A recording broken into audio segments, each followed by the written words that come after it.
Welcome back to The Moment. Performative males. Who are they? What are they? Do I need to know? Do I need to care?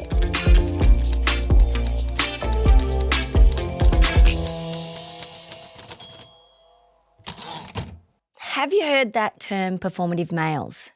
There's lots of articles at the moment. There's lots of TikToks about it.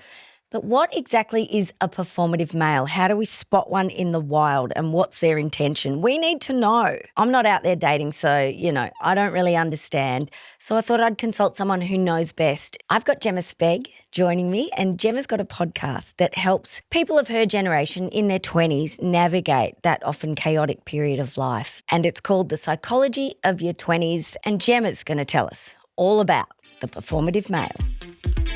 Gemma, let's get straight into it. What is a performative male? Okay, so a performative male is a very new term. I think it could honestly be one of the words of the year, one of Oxford words of the year. Oh my God, yes. Yep. Fingers crossed. I love those words. They're always terrible too. They're always terrible, but they're always they really point to where the zeitgeist and the culture is going. That is true. And what this word really means is a specific kind of man who does certain things to impress women that he wouldn't naturally do. Particularly, he tries to align himself with things that have previously been determined as female interests. And that can be from anything like specific artists, specific musicians, to specific books, or even feminist literature, specific ways of dressing. It can also be how they speak about women or about themselves in a way that people assume is a show. There's a weird thing that they don't actually feel these things. They don't actually enjoy those feminist books. They don't actually enjoy Clara, the musician, or Taylor Swift. They pretend to do so to get women's interest in them. Whether that is true or not is the real discussion point. Yeah. Right? Oh, I've got so much to ask you about this.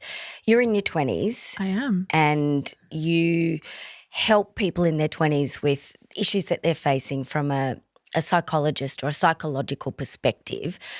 And you're all across this because obviously this is the world that you're in. This is what younger men are doing out in your world where people are dating. I'm way too old. I'm of an era where it was, for my gen, it was like hipsters, the bearded guys who wore flannelette shirts and listened to that clappy music, the hey ho. Oh my God. And went to Brooklyn for holidays and all of that stuff. But so this seems to me like this generation's version of that. So I'm wondering about that performance element to it. Haven't people always performed in order to attract someone that they want to be with? So this is the thing I always say to people, and I always love to bring up. Almost every single behavior that most people do is a performance if it is done in public or for someone else's benefit or in their vision. Human behavior is mainly conditioned. How you would act in a group of people is obviously very different to how you would act alone, to how you would act in a different culture, to how you would act with a different group of friends. We have so many masks that we put on because we understand, or unconsciously we know that we want to be liked. It's a very human desire. I feel like I don't even have to get into the evolutionary psychology behind it. We know that we want to be part of the in-group. We want people to like us.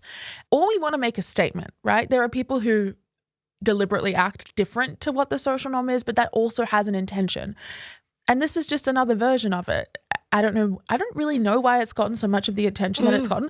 I think it's because it's super aligned with trending pop culture things that typically had a real female audience, and the inclusion or the interest of specifically straight males in that is getting people thinking what suddenly changed? Why do you suddenly like this stuff?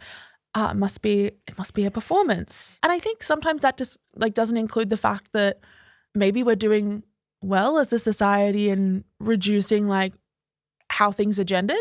That's true. And I think it was RuPaul who said, what is it? Gender is a performance. I mean, that's been said before.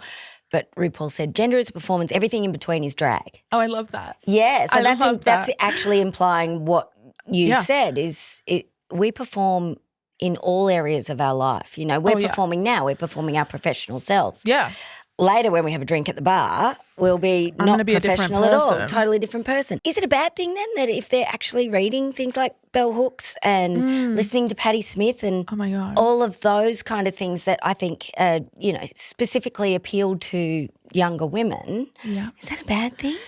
I don't think so. I also think that a lot of men want to perform as men, right? Masculinity is also a performance. And there are different blends of it, like different coffee blends. There are different blends of masculinity. And I think right now we are seeing masculinity just be stretched to very far ends of the room. Like it used to be that a masculine man was this thing. It was he has a great job and he supports his wife and kids and he's fit and he doesn't complain about his feelings and maybe he served in a world war or two. And that was like the definition. Now it's like you can be masculine and wear dresses and you can be masculine and run ultra marathons and you can be masculine and like female musicians. And it's like it's being stretched out so that where people feel they can perform and on what stage they choose to perform is different, and it still might fall under the banner of masculine. So I don't think it's a bad thing. Between you and I would prefer a man who was willing to perform in a way that showed respect to me than a man who was willing to perform in a way that completely, belittled women's interests. Well, it's got to be better than the Andrew Tate gym bro wannabes, surely. Oh my God, yeah. At least they're reading a book. Yeah. At least they're reading a book. At least they are listening to music with words, big words, and that may explain the female experience. Also, like, I think we need more of this stuff to go up against the manosphere and these manfluencers who are like selling vulnerable men very toxic ideas of what it would take for them to feel good about themselves. Yeah. There are Andrew Tates, some others that I'm not going to name, but that I see who are Australian, who are American, like very famous men. They are really good at their jobs. They are really good at influencing young men to see their point of view. And they're not so great at giving them strategies that would actually improve their relationships with women beyond a really like very superficial level. And they're not so great at talking about men's mental health. And I'm talking about a specific kind of male influencer here. Straight, buff, seemingly rich, has a wellness course or has a financial course. Oh, God. With no financial experience. Male influencer. They're really great at their jobs. Like I'm going to give them huge kudos. We need something to counteract that. And I think the fact that there is social approval put on to men who take an interest in things that are typically seen as female interests is a really great counterbalance to that, personally. I agree, although I suspect it could become toxic if it's used as a manipulation tool. Exactly. But that happens in many ways. People can manipulate using therapy speak. People can manipulate by, having narcissistic or, psychopathic tendencies. It's always there, that possibility, isn't it? That it could be manipulated. Totally. And I like that you brought this up, which is that like a lot of stuff can be manipulated. I don't think a lot of these men are like cruelly just trying to win women over. Maybe not consciously either. My issue is that if this is just a performance, when this goes out of style, are we going to go back to maybe something that's less socially productive? Like if it is purely a manipulation strategy, it's like, oh, when's it going to dissipate? And we're going to be like left being like, oh, so you didn't really like these things and now we're back to making fun of them, or now we're back to like belittling them. Because when authenticity is like a game that you use to get someone else, say the worst case scenario and the worst explanation we have for performative males is real, that they are just liking these things, enjoying these things, claiming to like these things to win women over. What happens when they get into a relationship with said women and it's like, oh, that's you were lying to me? Like I actually don't think they'll have much success if they aren't being authentic about it. No. Oh, it'd be exhausting as well. Yeah. Oh my God. Yeah, although maybe not exhausting if you just turn into whoever it was that you really were. But that's also something that happens in your 20s, and this is where I feel you're the perfect person to talk to about that, given you help people in their 20s navigate a really chaotic time, if I remember rightly. And look, it was a long time ago. Everyone's still trying to work out who they are. Yeah. It is the period of what we call individuation and identity exploration. If there was one that you should be doing in your 20s, it's that you should be trying new things and you should be making mistakes. Maybe like this is just an attempt to try and figure out where your values lie and what you actually like. And Is it that they're being performative if they just one day decide they actually don't like that anymore? Like, is every previous iteration of my identity, was that performative? Or was it just me trying to figure out what I really liked? Like, you know, I did pottery for like a year last year and I was like, I'm going to be a potter. How long? So it lasted a year? It lasted a year and then I don't. One day I just got bored. Yeah. It was that performative because at the time that felt incredibly authentic to me. Maybe this is the same. Like, these guys are just trying to figure out where they sit. They're trying to also figure out dating. And obviously, like, intimacy and romantic intimacy is like a big need for people, and we do really want it. Is it so terrible that like this is them just trying to figure out how women want to be treated or how women want to be approached? And at the moment it's coming off as cringy, but maybe this is like the step before it comes off as truly like a deep belief that they have about women and about women's interests and about their interests as well. I totally see where you're going. And I think for too long the narrative, the main character energy was often attributed to the males of our society, or at least the heterosexual males of our society. You know, think about the narrative of most films, most books up until the last 100 years. Essentially it was about the male journey.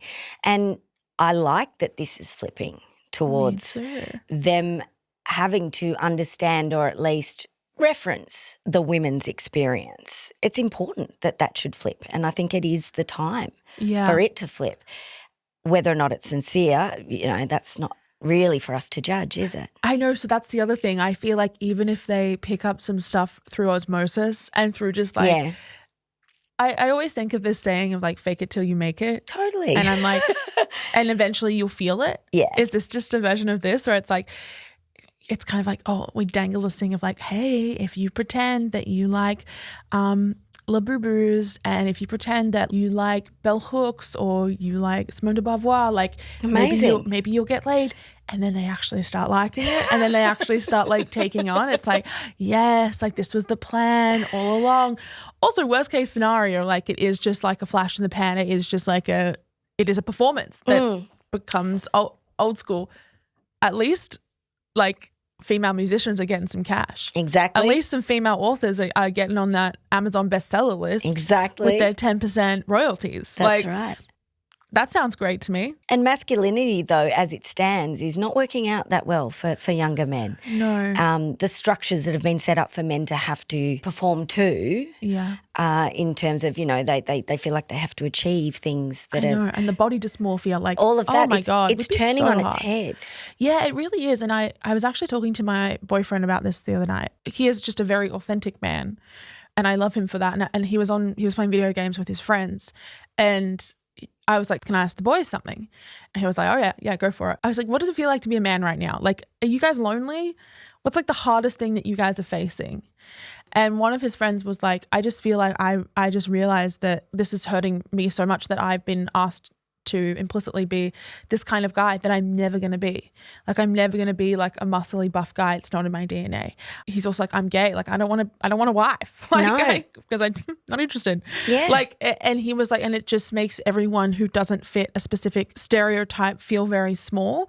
And this is again back to what we were talking about, Myf, where it's like, is it a bad thing that our definition of masculinity and what it means to be a man is expanding, even if like the direction it's expanding in maybe sometimes at this point feels a little bit strange or like a performance?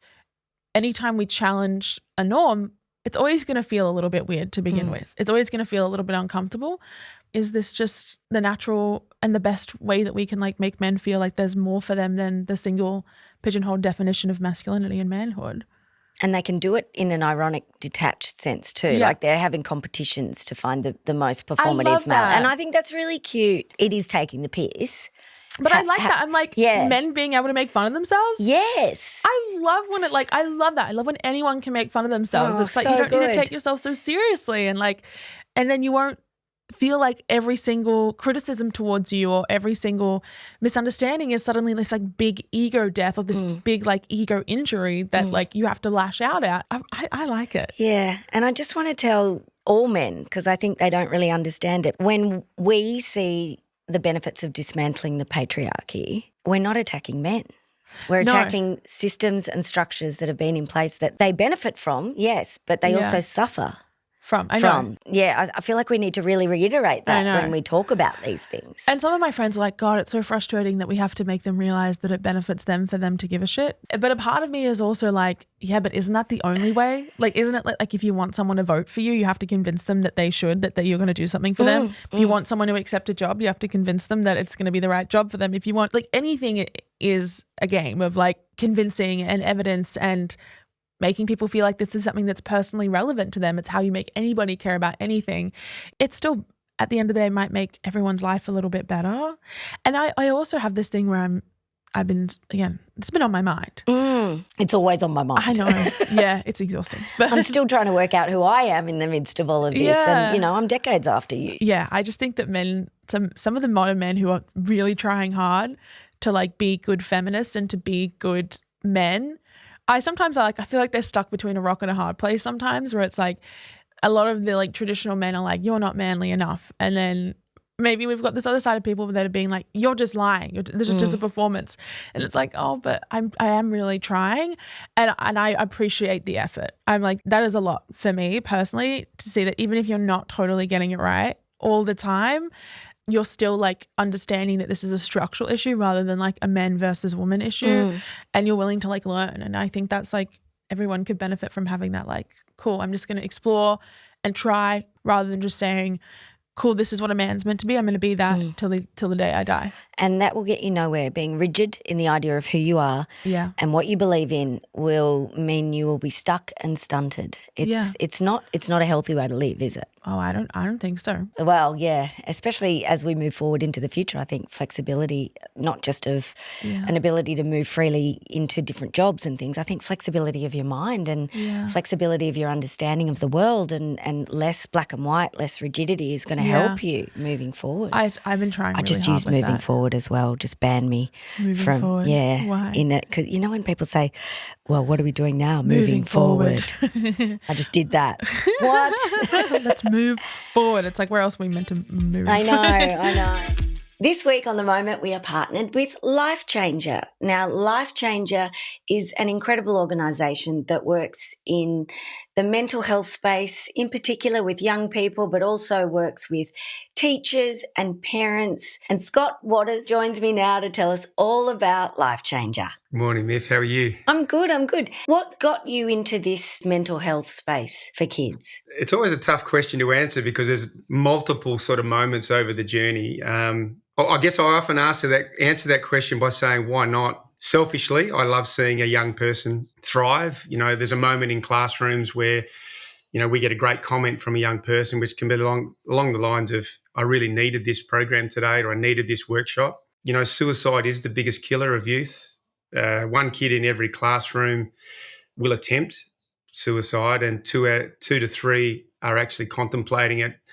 So I don't need a lot of motivation when I read the stats, and I love working with young people, and my team does. We've got over 50 in our team now that thrive on building those connections every day, and just get a kick out of seeing young people be their best or support them in a time where they're feeling really challenged. Scott, you're doing great work, and I think everyone who hears and sees this is going to thank you. Thank you so much, Scott, for taking a moment with me to explain all about LifeChanger. Now, if you'd like to partner up with me here on The Moment, then we are open to any kind of conversation. All the contact details will be in the show notes if you can find them. I can never find the show notes, but we'd love to partner with you. Come on board. Jemma, why did you get into this? You obviously really care about helping people of your generation navigate this time in their lives. I think I got into it because my 20s started off really freaking chaotic. Like I was a mess. And I actually think that I was not a good role model for what your 20s were meant to be, right? None of us were. Exactly. And I had someone I used to be friends with. I heard through the grapevine. I'm going to share this. Yeah, I love it. Maybe a bit drama of me, but I heard that she'd said to another friend of ours, like, oh, I don't think that Jemma should have the platform or do the podcast that she does, considering like how much of a mess she was at 20 and 21. You got to go there to know. And I was like, do you have any idea how hard it was to not be that person anymore? Yeah. And it wasn't like I was like doing terrible things. I was just like not a good friend. I had like this tumultuous relationship. I didn't know didn't have any money. I was like living in like a share house that had 6 people with 3 bedrooms. Like my life was not in order, still isn't. And I was also studying psychology at the time. It's all I wanted to learn about. And I was like, there's so much explanation here. Like the science and the research offers such a depth of knowledge that is inaccessible if you don't know how to read it. Like it's inaccessible if you can't get behind the paywall of these articles. It's inaccessible if you don't know how to read statistical significance, if you don't know how to understand whether it's a good study or a bad study, a good sample or a bad sample. And I was like, oh, I've been blessed with this opportunity to really study and to care about what I'm studying about.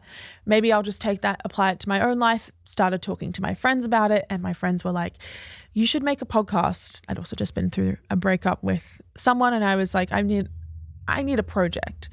When I started, I would just have conversations with like my mates and they are no longer episodes that are available because we would literally be like, and remember when we went home to number 1 St. Avenue Drive, like, and we would give our like literal home address and where we lived and where we worked and our boyfriends' names, full names. And it just transformed into this thing where I was like, you feel lost? I feel that as well. But let's try and figure it out together. And let's just like be gentle about it. Yeah. Like there's no rush. Also, I think it helps that you've experienced some of the extreme lows, not to say it was a good thing, but that can actually help in terms of your understanding of where other people might be at as well. Yeah, I think so as well. I'm like, not that I'm a role model, but like someone who's going to speak about this stuff. Why would you want someone who just like literally has no idea of the mistakes that you really could make? And it's something I've battled a lot where I'm like, dang, there are things I'm really not proud of. But also I was 19, I was 20 and like we learn and I'm so glad I had them so that I could course correct and become someone who's like also willing to have grace for other people who are like, it's their first time alive. They're making mistakes, you know? Yeah, yeah. And the one thing I did learn is stop putting pressure on yourself to achieve according to what other people tell you should be achieving. That's not how to live. I know. I feel like I'm still trying to get there. But the thing is, I always tell my sisters that they're quite a lot younger than me. And, you know, you always give advice and you don't live it. Yeah.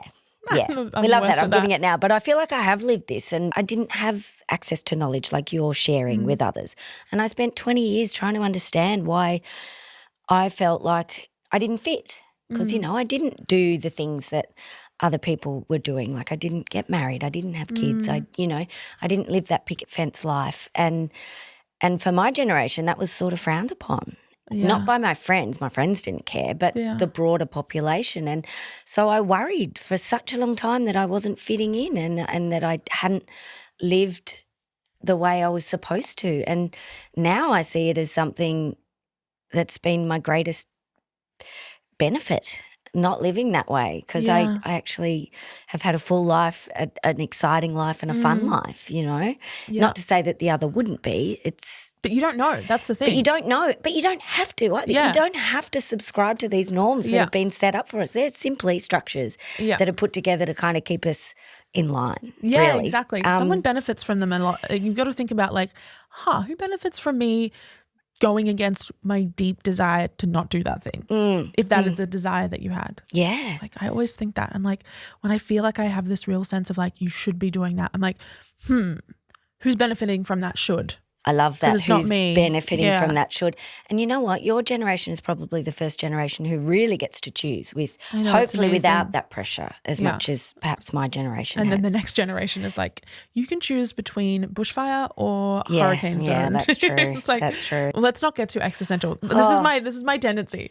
Just brought the vibe way down. Way down. We're not even talking about Labubus or macho anymore. Oh, no. Back to performative males, though, if you wanted to spot one in the wild, say in Australia, because this is obviously a very American thing at this point. In Australia, what would be the male version of it? Is it similar? Oh, yeah. Yeah. I feel like I can give you a depiction. It's similar to an earlier concept that came up. It was around a couple of years ago called like a soft boy. So if you're familiar with that, you might be familiar with the performative male. It is a man who has a tote bag with maybe like a Gracie Abrams lyric on it. Oh, yeah, cute. He is sitting on the Sydney Metro with his paperback book, maybe bell hooks, Everything I Know About Love. Maybe he's not really reading it. He's scanning to see if you're seeing that he's reading it. He's wearing maybe nail polish, like, and if you were to ask him, like, who's your biggest role model, he'd be like, the women in my life. Oh, yes. See, I just want to hear that. Yeah, I'd be like, I don't care if it's a lie. I know. I'm like, that's great. Have you seen that thing where they like go up to men and they're like, name a woman, any woman, and they're like, blah, blah, blah, and then they'll be like, my mom, and it's like, you can't say your mom, and it's like, oh my God, I'm going to go and look that up. It's so funny. Yeah, it's hilarious. To be fair, like they are on the spot, but if I was telling you like, name 5 women, you'd be like, oh, done. Yeah. Could do it. Easy. There are role models. Yeah. Look, things are changing slowly, and we'll take lots of missteps as we do. I just think that your generation really fortunate that someone like you is helping them through. That's a big compliment. Thank you. I appreciate that. I think it's wonderful what you're doing, and you're giving people a language around things that they can then use to make their lives happier and safer for themselves and for others. Hopefully, fingers crossed, I'm doing a good job. So you are. Thank you. You've helped me. I've learned everything about performative males now. Not that they're coming after me at all. No, you're going to encounter one and you're going to be like, oh, my checklist. That's right. I needed this. I'll be marking him out of 10. Yeah, thank you so much. Of course, and congrats on the new pod. Well, you'll have to come back. I think so.